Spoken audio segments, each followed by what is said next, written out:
A homemade pair of trousers amongst the clothing suggested Park had slipped up in his haste to throw a collection of clothes into the lake, along with his wife.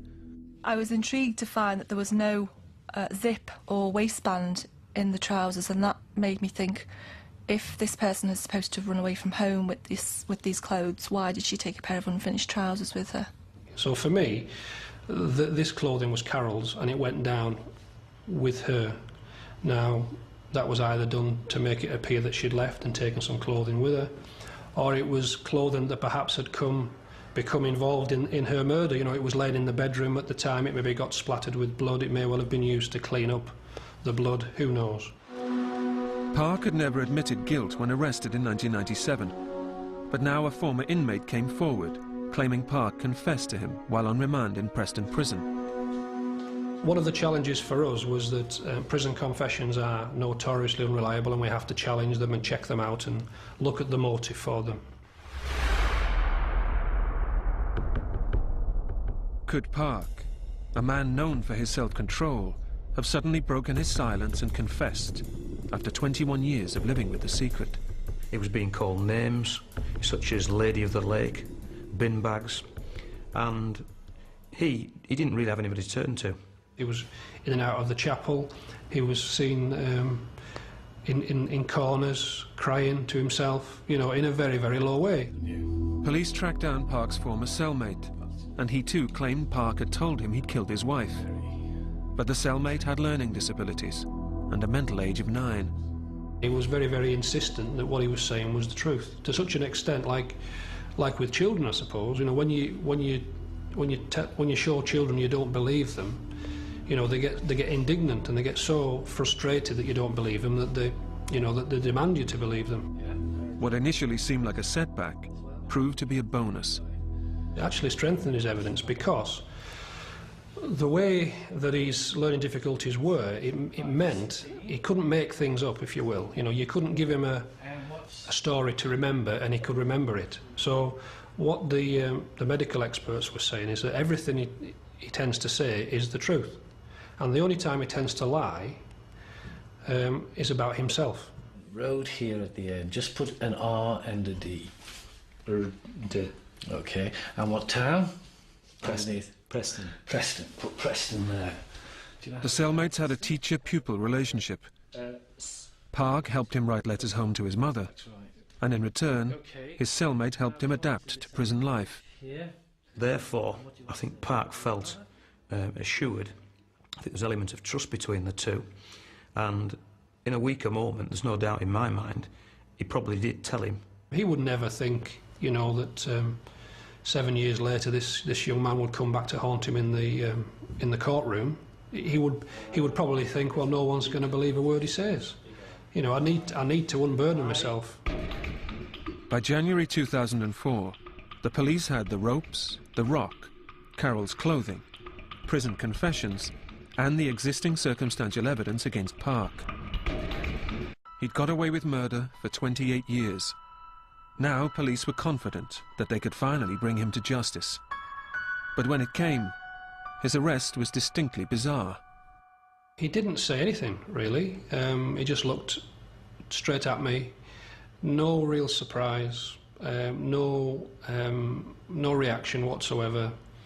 Certainly no fear in his eyes. His main concern was, you know, can I get dressed, or can I get cleaned up, I think he said, and he wanted to go upstairs and have a shower. He came out of the bathroom where myself and other officers were stood, and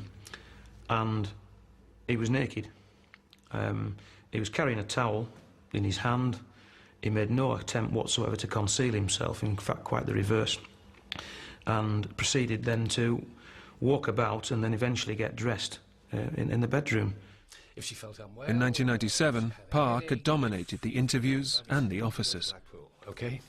So we decided this time in 2004 that we would be in control of the interviews. I didn't want him to be leading the interviews. The interviews are the opportunity for the police to ask questions of a suspect, not the other way around. I think he saw it as a challenge. He saw it as something that he was going to win. He wasn't going to admit anything.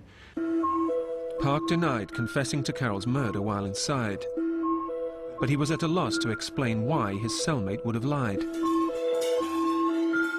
He states that, I'll read it to you.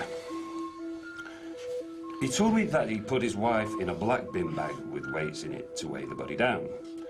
He told me that he then put the body inside the bag with weight, over the side of the boat and into the water. Nonsense. Park then said he went home to his kids. The kids asked where their mother was. Park told them that their mother was not coming back. Fantasy.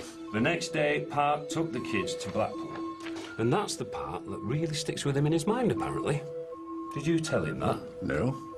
Did you discuss any trips to Blackpool with your children? No. None? I did not discuss any details of the case with anyone at Preston Prison.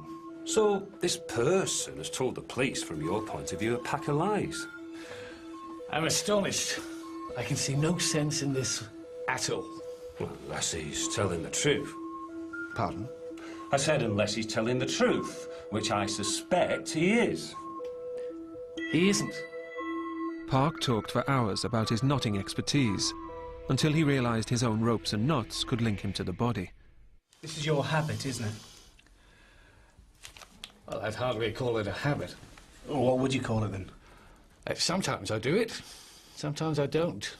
You've got my knots, you've got my ropes. You can see that sometimes I put stoppers on, sometimes I don't. It isn't a habit.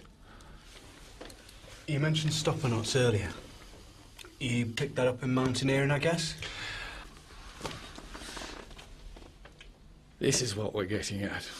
You're trying to tell me that you think I tied these knots on this body. Well, I didn't. Is it not the fact, Mr. Park, that you left your knotting signatures all over your dead wife's body? No. I was pretty sure when I was listening to him that I was listening to a guilty man, a man who had killed his wife, and was doing his very, very best to keep himself out of it and to defend his behaviour over the years. There was a few periods of deathly silence when particular pointed questions were put to him. We thought that at one point, when we asked him if he'd killed his wife, or when we accused him of killing his wife, that he was almost going to break down and say yes. I'll put it to you, Mr. Park, that the evidence against you is overwhelming, and I urge you to think about your position carefully. Please remember the caution.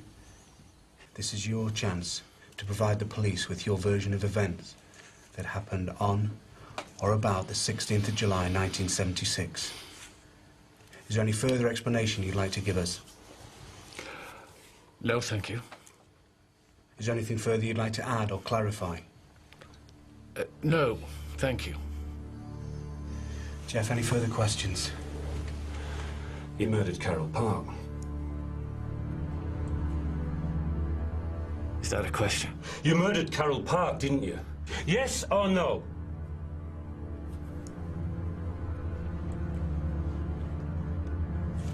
No. Police believe Park had been within an ace of confessing.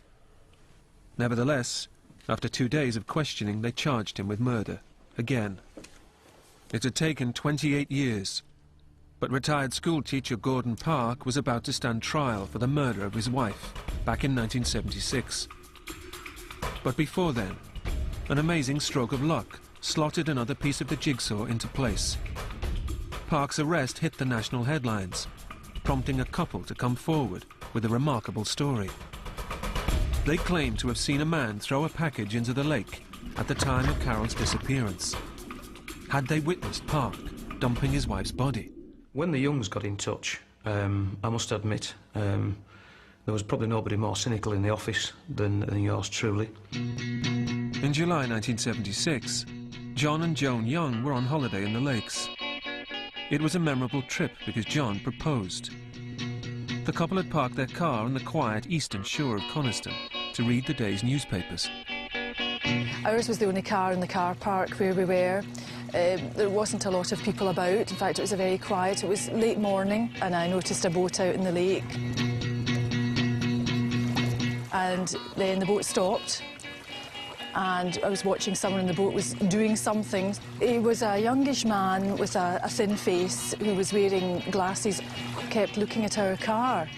and I wondered why I kept looking. That was really what made me keep watching.